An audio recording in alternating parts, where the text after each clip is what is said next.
I was introduced to Harrison, and this kid, for those that don't, so the backstory on it, mate, my grandmother, my Oma, Dutch heritage, she passed away from a condition called scleroderma, which is an autoimmune disease. Yeah. And Oma was the most loving, just genuine, giving person that I'd ever met, just a genuine sweetheart.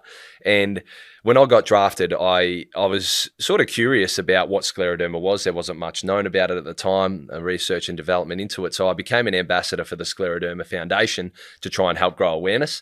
And through the foundation, I got introduced to little Harrison Pennicott, H-Man, he's known as, and he was 5 years old at the time, the youngest in the world to be diagnosed with scleroderma. Is that right? And he's the only one in Australia with his type of scleroderma. So it's extremely rare. And just meeting this kid, like having so much love for others, excitement in his life, exuberance to give, and he'd spent countless hours at Royal Children's Hospital. He'd had fingers amputated. He'd had just numerous amount of treatments and operations, and he was like nearly like a guinea pig in terms of that. They had so many treatments going on to try and help this kid. Almost. Exactly.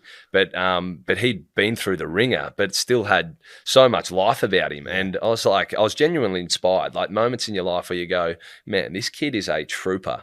And over the next sort of 7 or 8 years, along with Kate, we formed a really strong relationship with him and his family.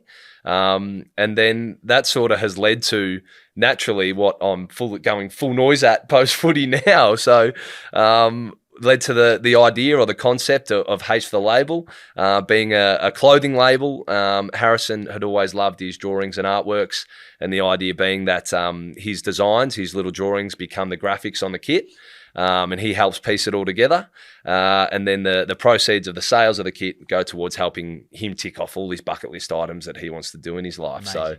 So it's been such a fun journey. It had started originally as a bit of a passion project just to see how it goes. And it got great support behind it. So we thought, why not? Let's just have a full dig and see where we can take this thing. There's also a scholarship attached to some of the researching. That's with the Scleroderma Foundation. Yeah, okay. H-Man's got his own PhD scholarship. That was founded through his mum, Lisa, who's an incredible person, and her network of friends as well. So little H is spreading his wings far, I tell you what. Yeah. No, he's